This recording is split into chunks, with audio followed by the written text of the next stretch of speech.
can't buy. It resides between my eyes. Walked through the fire, came out better on the other side. See, life's like a beach if you find the sand. And right now, I feel like 100 grand. You are listening to Inspired Insider with your host, Dr. Jeremy Wise. Dr. Jeremy Wise here, founder of InspiredInsider.com, where I talk with inspirational entrepreneurs and leaders. Today is no different. I have Josh Becerra of Augurian. And before I formally introduce you, Josh, I always like to point out other episodes of the podcast. Since this is a part of the Top Agency series, you can check out some of the other ones. Jason Swank on the podcast, where he talked about building his agency up to over 8 figures and selling it. And now they're acquiring agencies. And what they do to evaluate that the agency they're purchasing. I had Ian Garlick on, who specializes in video case stories and how do you best tell your customer stories. And Duncan Alney, who works with food and beverage brands, and check those out. They all share great advice. And this episode is brought to you by Rise 25. And at Rise 25, we help businesses give to and connect to their Dream 100 relationships. And how do we do that? We actually help you run your podcast. We are an easy button for a company to launch and run your podcast. We do strategy, accountability, and full execution around the podcast. So for me, Josh, the number one thing in my life is relationships. I'm always looking at ways to give to my best relationships. And personally, I've found no better way over the past over decade to profile the people and companies I most admire and share with everyone else what they're working on. And I know Josh has a podcast as well, so we'll talk about that. So if you've thought about podcasting, you should. If you have questions, you can go to rise25.com. Both my business partner and I have been doing it for over a decade. So we'll feel free to answer anything that you have that you throw our way. And I'm excited to introduce Josh Becerra. He has 15 plus years of experience in digital marketing. He is an advocate for connecting digital marketing to a business's bottom line and prioritizing learning over metrics. And Josh is a founding partner and president of Augurian, like I mentioned, which is a boutique digital marketing agency located in the great city of Minneapolis, Minnesota. And Josh, thanks for joining me. Thanks for having me. I got the Minneapolis right behind me. And for people who want to check out their website, it's augurian.com. So just start off, Josh, with tell people a little bit about your company and what you do. Sure, no problem. Well, first of all, I appreciate you having me on as a guest. Hearing that you've been doing podcasts for 10 years, I think I'm in like my 30th episode is like, wow, inspirational. So so Augurian is like you said, a boutique digital marketing agency. We aren't a full service agency. We've made a strategic decision to focus on kind of 4 key areas. The first of those is paid media. So that's like Google ads and all the paid social platforms. And we do all of that management for clients. The second thing is search engine optimization, so SEO. Third thing is content marketing, and we can get into like how we think about the customer journey later on. And then the last thing is analytics. So what we don't do is we don't build websites. We don't do like email nurturing workflows. We aren't a creative agency. Don't come to us and ask us to build your brand or design a new logo or anything like that. We are definitely data wonks and love digging into data, understanding what's working and what isn't for our clients and learning from that. Josh, sometimes it takes discipline to say no, right? Mm-hmm. And I'm sure you have clients who are like, hey, can you do this website? Hey, can you do this email? What out of those services you don't do was the toughest for you to stay disciplined on and saying, no, we are sticking to these things and we're not adding something else? Yeah, that's a great question. So probably website development. Website development is something that's challenging and many times because our teams need the website to be performing well in order for, like, if we're paying money using Google ads to drive traffic to a website, that experience, is also part of whether or not that person is going to convert on the page, right? And so we've had numerous kind of over the years discussions about like, well, should we get into this or should we not get into this or whatever? And I think, to to date, we're still not on board with building out a whole bunch of web devs and trying to do that for our customers. It's just it's like a very kind of subjective, very kind of artistic in a lot of ways. It can be very artistic, and we're just focused on like numbers. Yeah, it's a slippery slope, but I totally see the next thing is like, well, we're going to be driving a ton of traffic to this. Can you make these tweaks because we feel that will increase your conversions, right? And so typically now you give them like a feature set, like we want to make sure, can this to whoever does this, and have them make those changes? Yeah, it really depends on the client, right? But there's clients who have in-house teams, and we are benefit from that. So we can say, hey, we want to run like a A/B test on this. Can you stand up a page with these?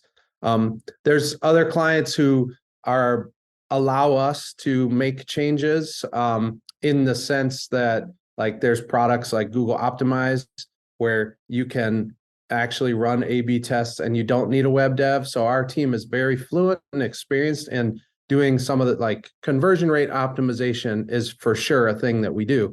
And so we need to figure out our workarounds to be able to run some of those A/B tests, but not building full websites, not a single web dev on the team. Talk about, I know you are big into leadership and leading teams. What are some of the things that you really do with the team that helps them thrive? Yeah, that's a great question. So I think, I'm a big believer in kind of the Simon Sinek start with why. So, we have our why, our how, and our what very clearly defined, and we talk about that. And we have our set of 8 core values, which is a lot. But it's fun to kind of see the team rallying around that, buying in and embracing those like major kind of cultural cornerstones of what we're trying to build here. So an example of that is like in our Slack channel, we have a kudos Slack channel. And anytime somebody like wants to give a kudos to a teammate for helping them out or something like that, you're going to see like hashtag kudos to so-and-so for helping me out with this thing that I needed to get done really quickly. And they did an awesome job. And then it's like hashtag honor teamwork, right? So they're every time a kudos comes out, it's appended with some sort of a hashtag around one of our core values. So I feel like, part of leadership is not only having those foundational things in place, but actually getting them to kind of live and breathe within the day-to-day. When people on your team think of your core values, is there a one that sticks out to most people first? We've had we do like a Monday meeting, right? And we'll let people share some like a highlight of their weekend, and then we will have some piece of business that we get into, and we do like a kudos session. Well, one of the kind of pieces of business we once did is broke the team up into groups and had them go and like talk about what's your favorite core value and why. So we do that kind of activity to also try to embed a little more of that. And we had them like write it down on a shared Google sheet so everybody else could see it and kind of the why. Man, it's like all over the board. What's something that you remember from that? What someone wrote their favorite core value and why? So there was a lot of balanced work life. So that's a core value of ours. Work smarter, not better is kind of the tagline to that one. And I think, we have people who have come from other agencies where they're like really burning their people out or grinding them really hard. And, we, since COVID, have had a highly hybrid workplace. People can basically work from wherever they want, whenever they want, as long as the work is kind of getting done and they're available to their teammates and clients when they need to be. And so we see like the work-life balance and kind of that hybrid workplace and giving people a little bit more of that autonomy is like a huge piece of our employment value proposition beyond just like what your compensation is and all those things. So that one is one that comes to mind for sure when thinking about that list. Which is your favorite? Well, I'll say have fun. That's for sure a favorite, because I just feel like if you're not having fun, then why are you doing it, right? But I mean, I helped write them all, so I love them all. But yeah, Choosing your best have fun child. I get it. have fun is a great one. Talk about baseball. Okay. Yeah, I mentioned this to you prior to us like recording. So we do something called baseball at Augurian. And basically what it is our teams share wins that they're having with their clients and on their client accounts with one another. So someone will get up and they'll prepare kind of an at bat and say, okay, here's what I did. Here's the win that I had. Here's the impact that it had on the client, either from like a revenue perspective or a conversions perspective, or whatever it is. And then their team, the other people on the team who are listening to their at bat, they all vote, was that a single, double, triple, or a home run, right? And then we keep score, and at the end, we have a couple of seasons every year, and at the end of the season, we know who has hit the most home runs, and then they're like our baseball winner. And so we actually have jerseys that say like Augurian on the front and numbers on the back, and we've got kind of made it fun. And I know that the team loves playing baseball because it's fun. We've kind of gamified work in a way, but also because it gives them an opportunity to like hear what their colleagues are doing. It gives them ideas like, oh, I'd never thought of doing that with a client. I'm going to try that with my client over here, right? So it's just a great way to like share knowledge, to let them help each other level up, to have a little bit of fun, right? And we're digital marketers, so we're competitive. So people want to win baseball. It's great for morale too, because you're sharing all the wins. Yeah. We actually this year, because of the success of baseball, we stood up a whole page on our website that's just called Wins, where anybody who's presenting an at bat, we take the gist of that, and it's now published on our website, and it's linked to their name. And so like now even every person's profile on our website has like the wins that they've presented. So, we're embracing it. And I think the team loves it. Josh, I love that. What else do you do under the fun category for team building? So you obviously have the Slack channel, you have baseball. What else do you incorporate? So I mentioned the kudos on Monday morning meetings, and just Monday morning meetings in general, I think are good. It's just because we are so hybrid, it's just a way for people to like connect to one another and hear about stuff that you're doing on the weekend that's not work, right? So that's fun.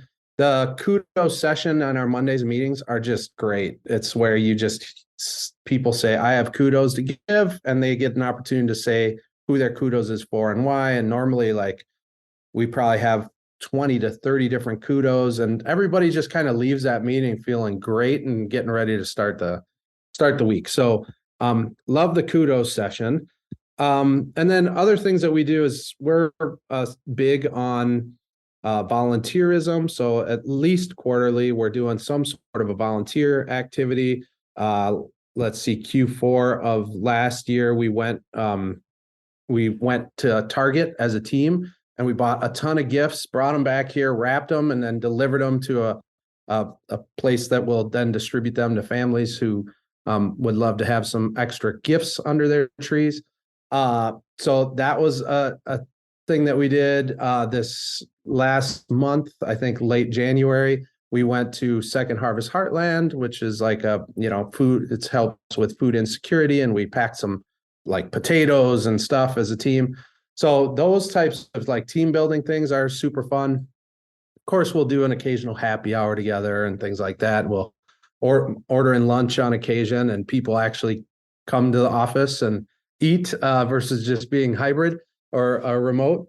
And then we also just do fun events. Just yesterday, we went to an indoor mini golf place and arcade as a team. And we just took a couple hours out of our day and did some mini golfing and played some video games together. So those are some of the That's things awesome. that we do. What did life look like pre-COVID versus post-COVID for the agency?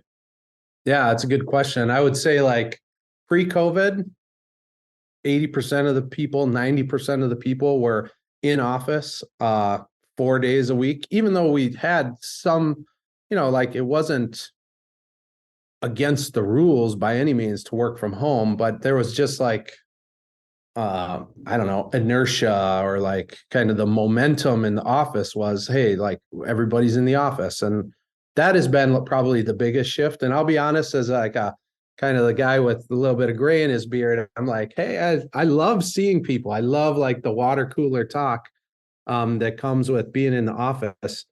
But I'm more and more convinced that like the value proposition of people being able to kind of not have to commute for 30 minutes each way and like being able to eat lunch or like, take their dog out or, The run an flexibility. errand.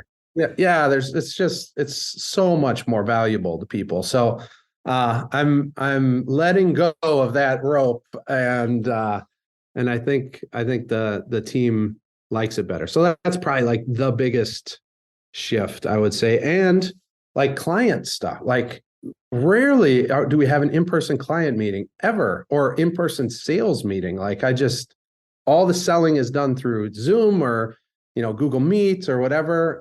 It's just incredible to me. So anyway. What was it like it before? Because you had a lot of local Minnesota businesses. Yeah, and we're still I would say like 80% of our business is local. So yeah, it would be like, hey, come over to our offices. We can kind of like the wine and dine, like let's meet in person and use a whiteboard. And man, it's just we've gone very far away from that. And I don't miss it like necessarily. Exactly. One thing is you talked about the niches, the services, and you don't do certain things. Mm-hmm. I love to talk about the niches. You serve, when I research B2B, you have higher education, you have manufacturing, you have real estate, tech. Are there any industries you're like, this is really not our sweet spot?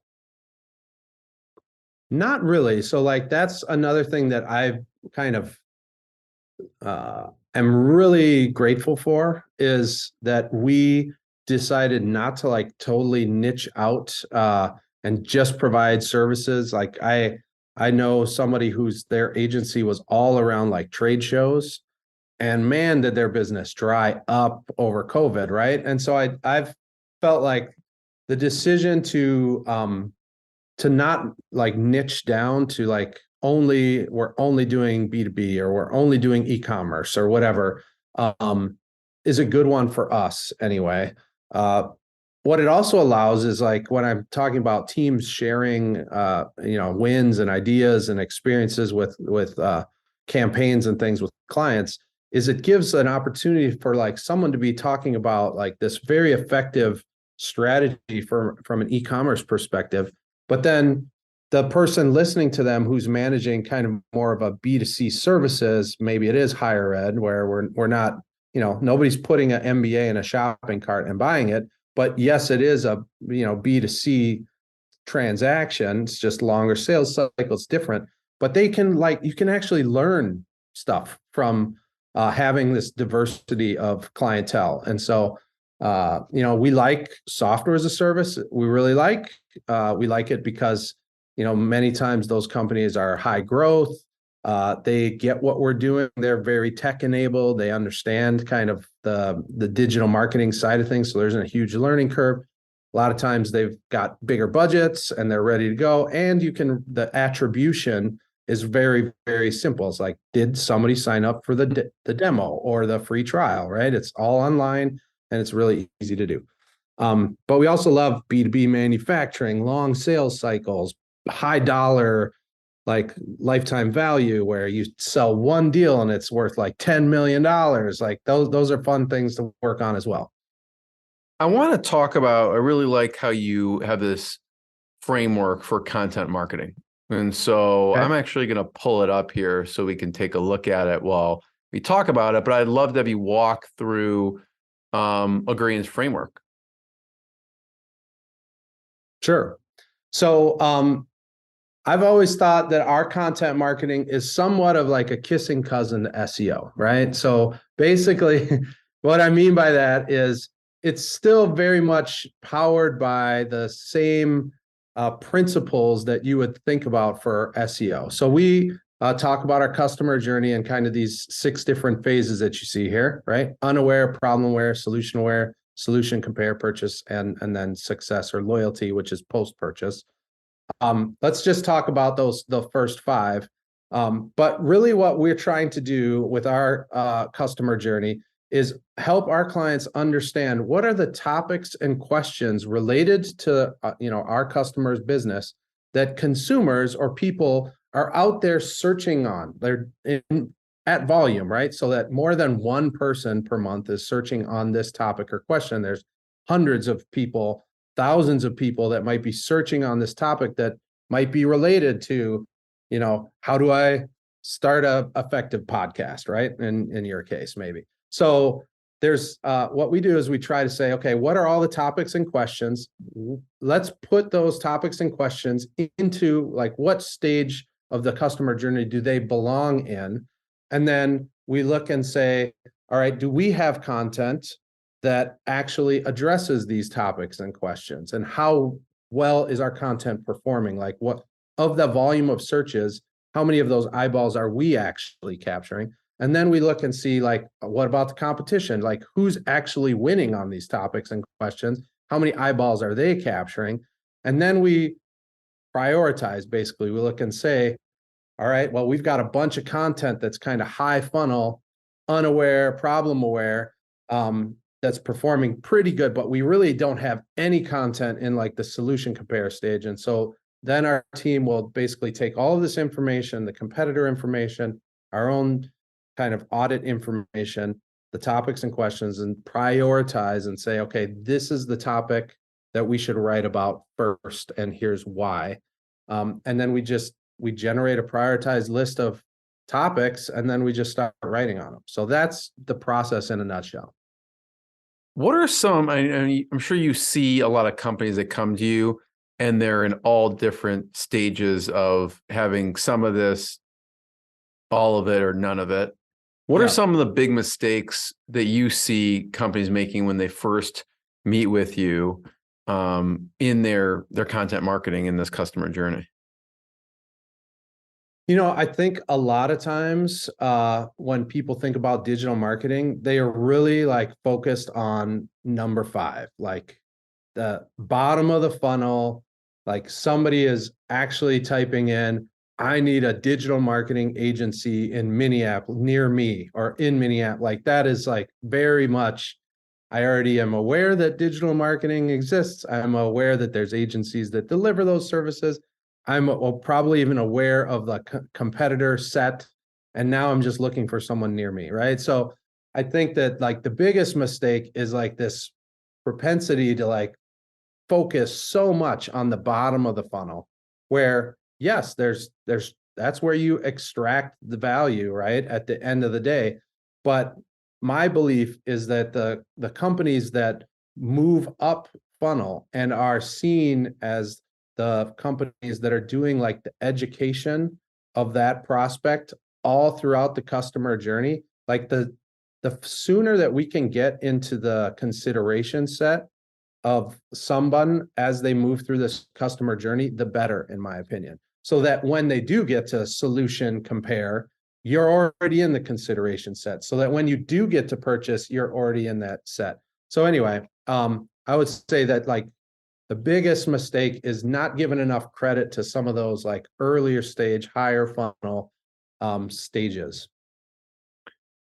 I imagine it's probably because it's just easier, right? I mean, the purchase piece, to create content and information for the unaware person is just much harder, because then you have to fill in all the other stages, right? I think that's true. And I also think there's like a data layer that people, So, you talked about how I'm interested in learning as just as important as metrics, right? And I think that in our industry, there's been like such a focus on like driving results and metrics that where it's easy to like collect that in a data layer and have the like the appropriate attribution where you can say like, we took this action and it drove this result and this is the ROI of that. Like that's pretty easy to do low funnel. It's harder to be able to like tell the story about how like this piece of content that's somewhat related to like what we do is actually driving the like qualified traffic, that qualified traffic is a returning visitor on a number of things. They maybe have subscribed to our blog or our podcast. And then, a year later, 6 months later, they've actually converted on our site and are now a marketing qualified lead or a sales qualified lead. Like that data layer that's necessary to be able to tell that story is hard. It's hard to do. We help our clients do that.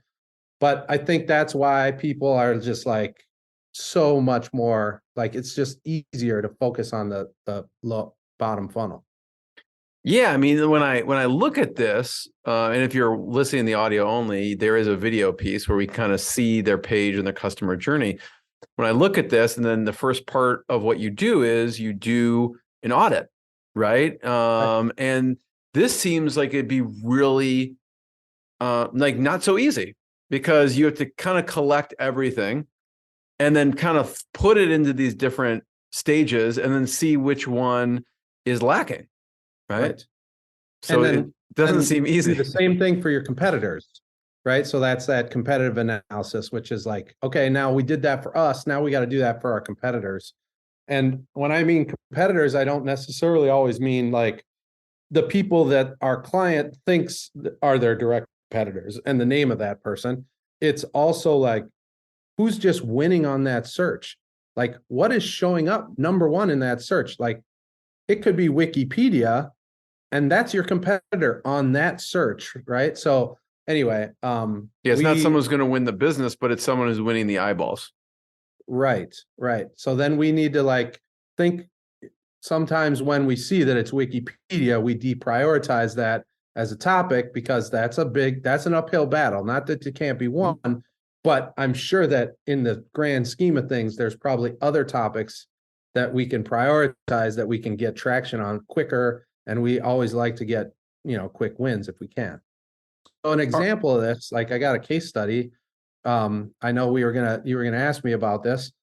So there's a college that's very specialized on the East Coast, that a client of ours, and like we were doing content for them. The content was working all right, and we kind of landed on this idea. We started to understand through this audit, like that what we needed moving up the funnel, and like providing a blog that talked about like the earning potential of someone and the types of careers that someone would have if they went to this kind of like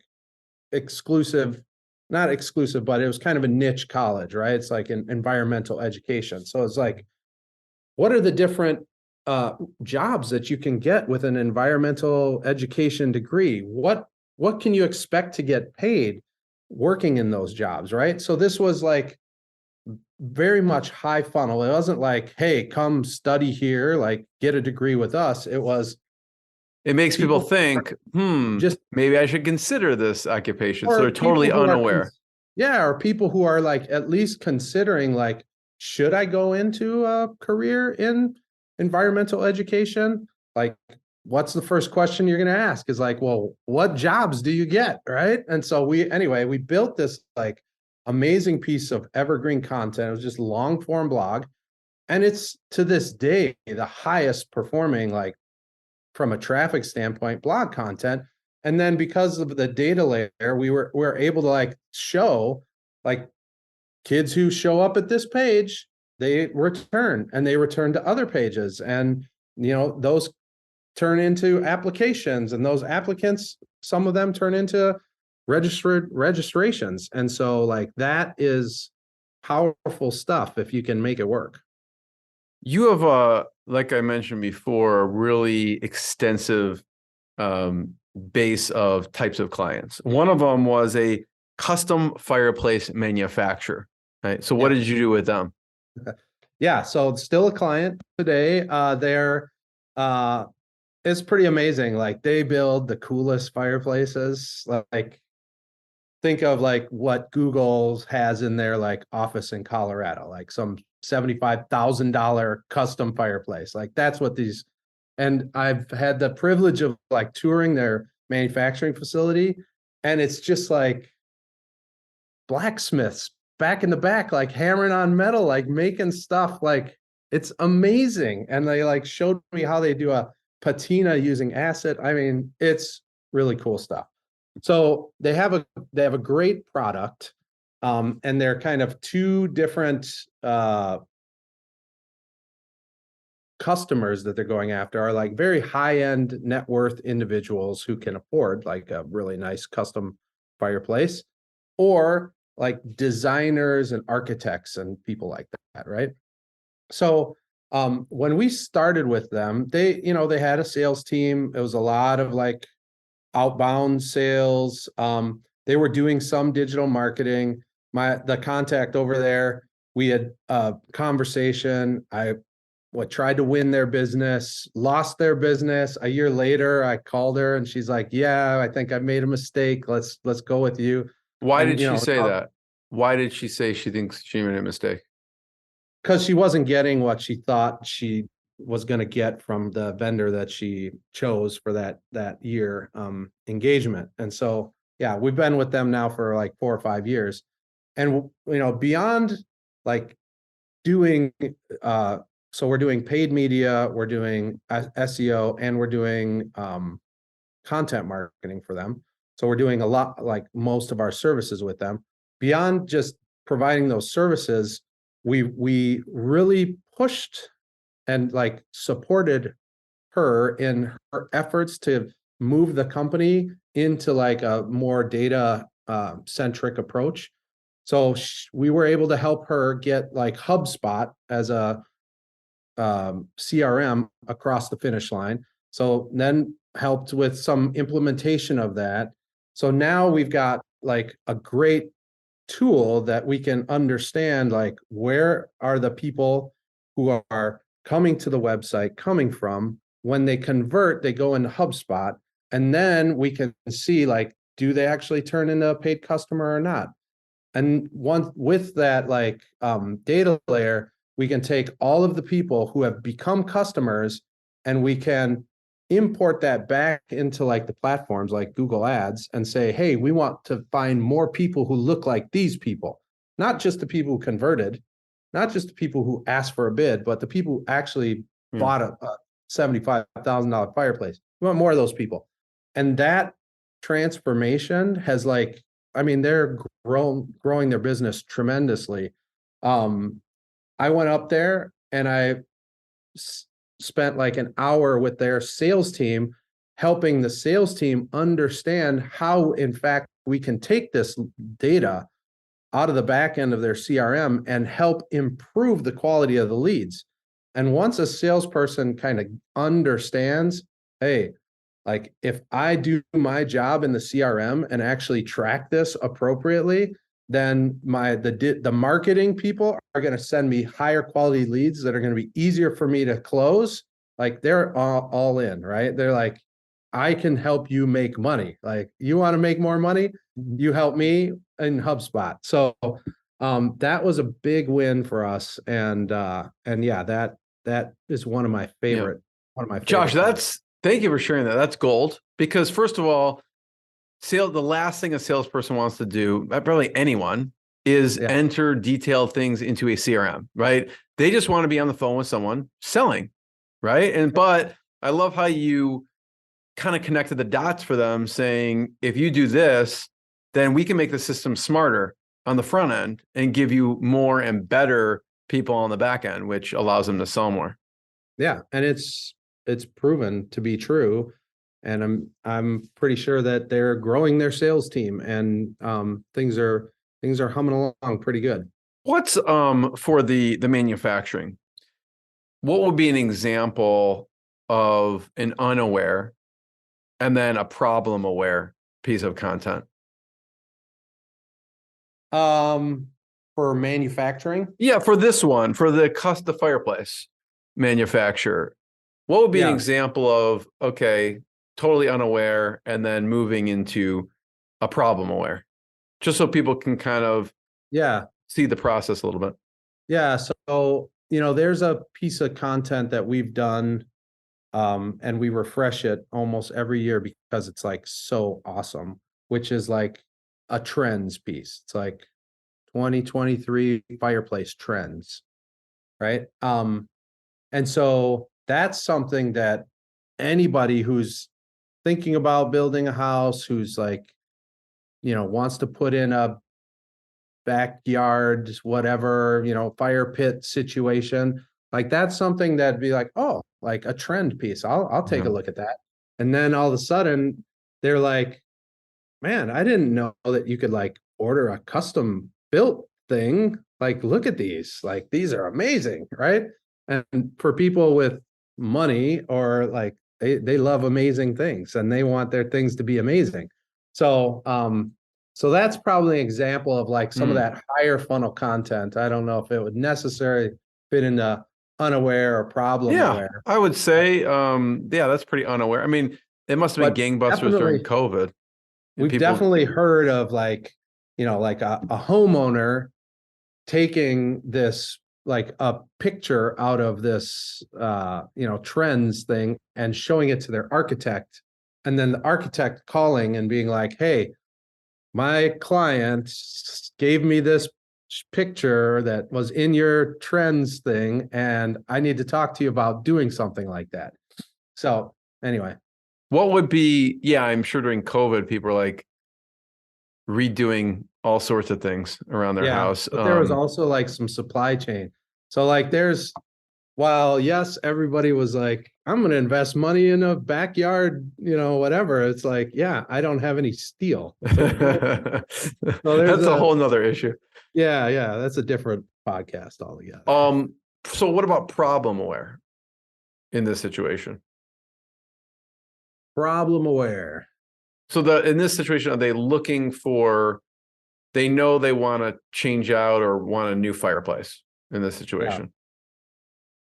Yeah, that's probably it. Or like they're feeling like, they've got something that's dated, or they're doing a remodel or building from scratch or whatever. And it's like, I know I need to find like my architect is telling me, find a fireplace that you want to put in here. Right. And so then, all right, I got to go find a fireplace. And many people don't know that you can like get stuff completely custom made still to this day, right? It's not all just floating across the Pacific, and landing on California and then getting shipped to people. So like we still build stuff with our hands in the US of A.